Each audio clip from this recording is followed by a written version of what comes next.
Hi, it's Mark Donegan here on the Marketing Execution Podcast. Most sales teams spent the last 2 years taking orders.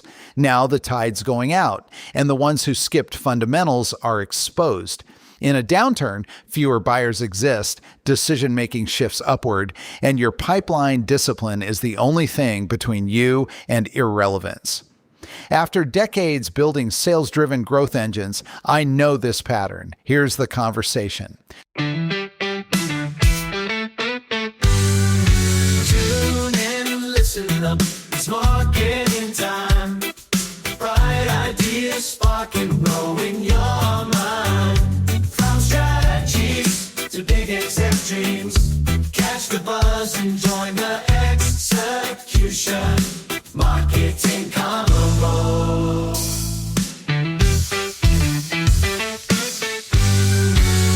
Welcome to the Marketing Execution Podcast. This is the show for tech founders and leaders building B2B products and technologies. We show you how to go further, faster to get the business results you need. From strategies to big exec dreams, catch the buzz and join the execution. Marketing Convo.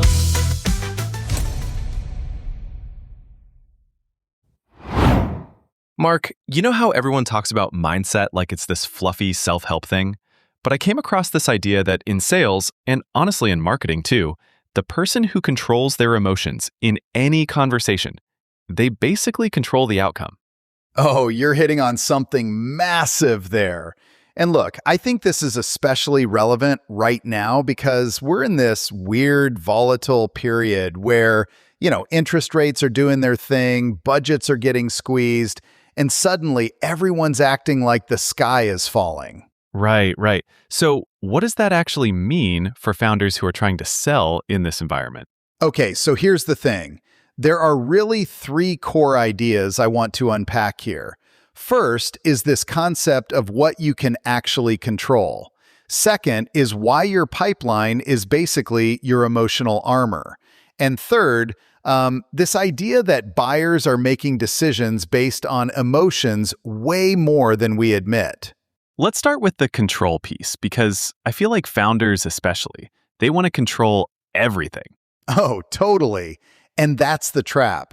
Look, there's this framework that's been around forever, but people forget it. You can only control 3 things: your actions, your reactions, and your mindset. Everything else, it's noise. But what about when a deal falls through that you've been working on for months? I mean, that's got to mess with your head. 100% it does. And here's where it gets interesting. I once heard of a company that spent 3 months working a deal. Everything was going perfectly, and then boom, the prospect eliminated their entire sales force overnight. Gone. The people they were talking to, they all lost their jobs too. Wait, they fired the whole sales team during a downturn? Yeah, and you know what? That rep did nothing wrong. But here's the critical part. You cannot let that experience change how you show up to the next conversation. The moment you get cynical, the moment you start complaining, you're done. Okay, so complaining is bad. We all know that. But why specifically in sales? Oh man, I love this. There's this phrase that stuck with me. Complaining is misery's mating call. When you complain, you attract other complainers. And those people will pull you down like, you ever seen crabs in a bucket? I have not personally observed crabs in a bucket, no. So when one crab tries to climb out, all the other crabs reach up and pull it back down. That's what happens when you hang around negative people in your org. They won't let you escape the bucket. That's a vivid image. So you're saying protect your mindset by protecting who you spend time with? Exactly. And this is something we talk about on the Marketing Execution Podcast a lot. Your emotional state is contagious. If you walk into a sales call radiating fear and uncertainty, your buyer feels that. And in a time when buyers are already risk-averse, they're looking for any reason to say no. So let's talk about the pipeline thing. You said it's like emotional armor? Yes, this is the secret nobody talks about. The fastest way to gain emotional control in any sales conversation is to have a full pipeline. When you've got plenty of opportunities, you don't need any single deal to close. And that confidence, buyers can sense it. So you're less desperate, basically. You're less desperate. You're more relaxed. You can actually listen instead of pushing. And here's the thing. The last couple years, a lot of salespeople got lazy. They were basically order takers because demand was so high. The phones were ringing off the hook. Right. And now that's changing. So if you haven't been prospecting consistently, you're about to be exposed. There's this great saying, only when the tide goes out do you see who's been swimming naked. Oh, that's brutal, but true. So the advice is simple. Eat the frog every single morning. Your frog is prospecting. It's the hardest thing. It's the thing you want to avoid, so you do it first before anything else. Okay, let's shift to the buyer psychology piece. You mentioned they're making emotional decisions? Uh-huh. When you're selling business to business, there are 3 types of outcomes buyers care about: emotional outcomes, personal outcomes, and business outcomes. And here's the kicker. They're in that order of importance. Wait, emotional comes before business? Even in B2B? Even in B2B, think about it. The buyer is worried about something. They have anxiety. They want peace of mind. Then there's personal stuff like, will this help me get promoted? Will my boss think I made a good decision? And then there's the ROI calculation. So you need to address all 3. You need to address all 3. And there are 5 questions every buyer is subconsciously asking. Do I like you? Do you listen to me? Do you make me feel important? Do you get me and my problems? And do I trust you? None of those are about the product. None of them. And if you can answer all 5 in the affirmative, it becomes almost impossible for them not to buy from you. The easiest way to be likable? Just listen. The most unlikable person in any room is the one talking about themselves nonstop. Mark, that's fascinating. Let's pivot for a second and talk about what this means for a founder who's getting hit with requests for price cuts right now. You know, Tim, that's the question that keeps founders up at night right now. And I think before we even talk tactics, we need to understand something fundamental about what's actually happening in these conversations. Okay, I'm listening. So when a buyer comes to you asking for a price cut, they're not really asking about price. I mean, yes, on the surface they are, but what's really going on is they're scared. They've got their boss breathing down their neck. Procurement just sent out a memo saying cut vendor costs by 10% across the board. Right, so it's not personal. It's not personal at all. And this is where founders mess up. They hear price cut and they immediately go into defensive mode. They start justifying, explaining, sometimes even panicking. And remember what we said about emotional contagion? Yeah, if you're radiating fear, they feel it. Exactly. So the buyer's already nervous, already risk averse, and now you're projecting your anxiety onto them? That's a recipe for losing the deal entirely. So what should founders do instead, like practically speaking? You know what? The founders who win in these situations, they've done their homework before the conversation happens. They're not scrambling to justify value when procurement calls. They've already documented everything. What do you mean by documented? I mean, they can pull up a calculator and show exactly how their products save that company time, money, headaches. They know the emotional outcomes they've delivered, peace of mind, reduced stress for that buyer's team. They know the personal outcomes. Did their solution help someone get promoted? Did it make someone look good to their boss? And then the business outcomes. And then the business outcomes. The ROI, the metrics, all of it. But here's what's wild. Most founders only focus on that third bucket. They come in with spreadsheets and forget that the person across the table is a human being who's worried about keeping their job. That's a massive blind spot. It really is. And look, I know of a company that was facing exactly this situation last quarter. Customer comes to them, says we need 15% off or we're gone. And the founder, instead of immediately caving or getting defensive, she did something brilliant. What'd she do? She asked questions. She said, "Help me understand what's driving this. What's happening in your world right now?" And the buyer opened up. Turns out they didn't actually want to switch vendors. They just needed to show their leadership they'd tried to negotiate. Oh man, so it was almost performative. Partially. And once she understood that, she could work with it. She offered some additional training sessions, threw in some extra support hours, things that cost her almost nothing, but gave the buyer something to bring back to their boss. So the buyer could save face. The buyer could save face. And that's the key insight here. In volatile times, your buyers are under pressure too.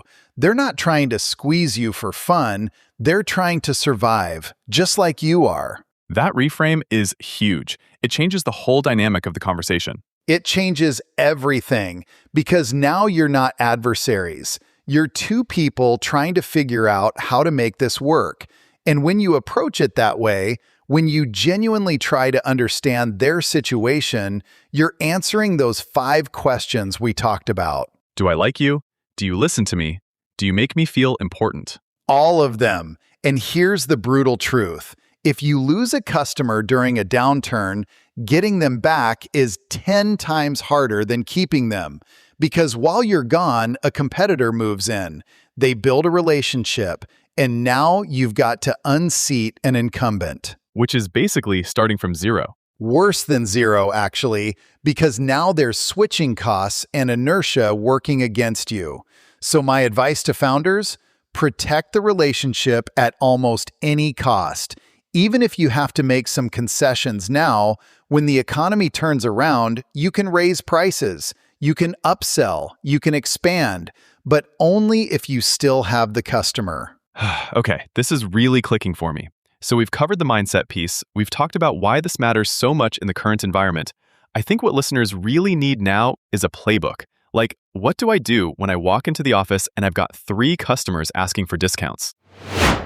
Okay, so you've got 3 customers asking for discounts. First thing you do? Nothing. Wait, nothing? Not yet. You pause. You take a breath. Because remember what we said about emotional contagion?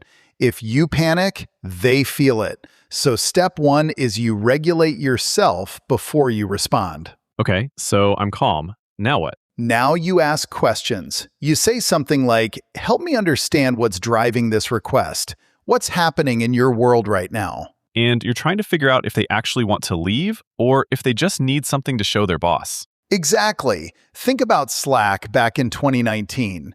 They had enterprise customers coming to them during budget cuts. Instead of slashing prices, they asked questions. They found out most buyers just needed to justify the spend internally. So what did Slack do? They built ROI calculators, simple tools that showed exactly how many hours teams saved per week, gave buyers something concrete to bring to their CFO. That's brilliant. They armed their champions. They armed their champions. And here's the thing, that cost Slack almost nothing to create, but it saved millions in potential discounts. Okay, so that's step 2. Ask questions, then arm your buyer with proof. Right, and that proof needs to hit all 3 outcome levels we talked about: emotional, personal, and business. Walk me through that. Like, what does that look like in practice? Okay, so let's say you sell project management software. Business outcome is easy. You saved them 40 hours a month in status meetings. That's math. Put it in a calculator. Got it. Personal outcome? That project manager you work with, she delivered her last 3 projects on time. Her boss noticed. She's up for a promotion. Oh, wow. So you're connecting your product to her career. To her career. And emotional outcome? She told you last month she finally sleeps through the night. No more 3 a.m. panic about missed deadlines. That's powerful. Most reps only focus on the business stuff. Most reps lose deals because of it.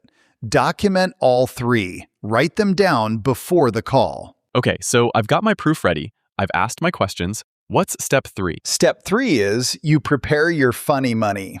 Funny money. I love that term.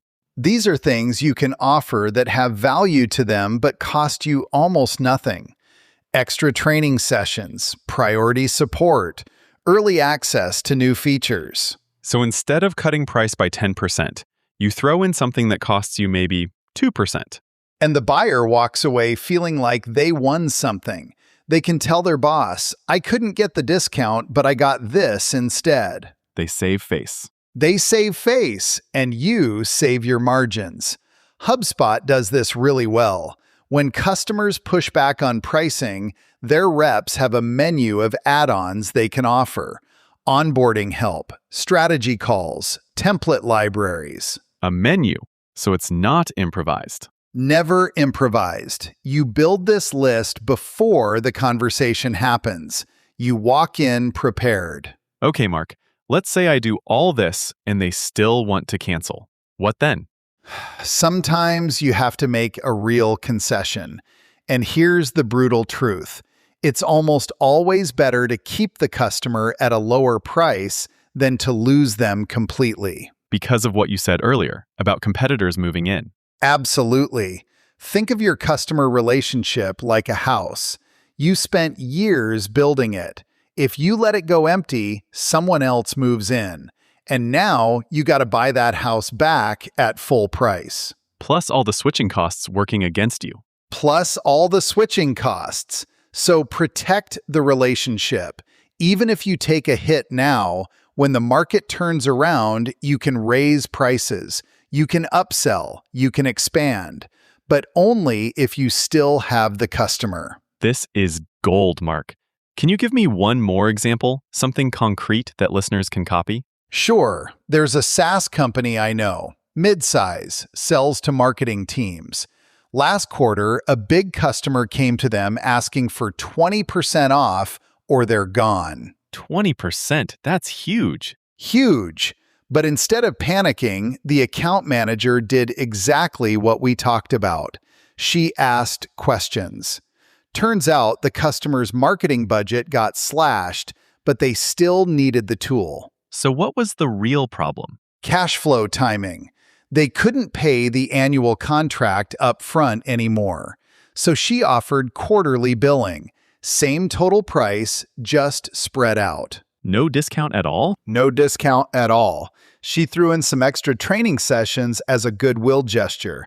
Customer stayed, renewed again this year at full price. Because she listened first. Because she listened first. She didn't assume the objection was about price. It was about payment terms. Totally different problem, totally different solution. Okay, let me make sure I've got this. Step 1, stay calm. Step 2, ask questions to understand the real issue. Step 3, come prepared with proof of value across all 3 outcome levels. Step 4, have your funny money ready. And step 5, protect the relationship even if you have to make some concessions. That's the playbook. And Tim, one more thing. Do this work now. Don't wait for the call. Build your value documentation today. Build your funny money menu today. Because when that call comes, you won't have time. Be the squirrel. Prepare before winter hits. Be the squirrel. I love it. Okay, Mark, we've covered a ton of ground today. The mindset stuff, why this matters so much right now, and this practical playbook. Can you pull it all together for our listeners? What's the big picture takeaway from everything we've discussed? All right, Tim, let me bring this all together. We started by talking about what you can actually control. Your actions, your reactions, and your mindset. That's it. Everything else is noise. Then we talked about why your pipeline is your emotional armor. When you have plenty of opportunities, you show up confident instead of desperate, and buyers can feel that difference immediately. Right, and the buyer psychology piece was huge. It really was. Buyers care about emotional outcomes first, then personal outcomes, then business outcomes. Most founders only focus on the ROI and forget they're talking to a human being who's worried about their job. And then we got into the playbook. Stay calm. Ask questions. Arm your champions with proof. Have your funny money ready. And above all, protect the relationship, because getting a customer back is 10 times harder than keeping them. Mark, after all of that, what's the one thing you really hope people walk away remembering? The person who controls their emotions controls the outcome. Not the person with the best product, not the person with the lowest price, the person who stays calm when everyone else is panicking. That's your competitive advantage right now. Master that, and you'll win deals that your competitors don't even know they lost.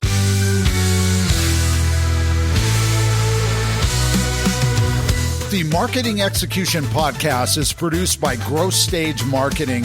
We are on a mission to see your company reach wild success using marketing pods. Too big, accept dreams. Catch the buzz and join the execution. Marketing Convo. Thank you for listening and being a part of the marketing execution movement and community. To learn how growth stage marketing clients reach more buyers and drive business impact, go to growthstage.marketing. That's growthstage.marketing.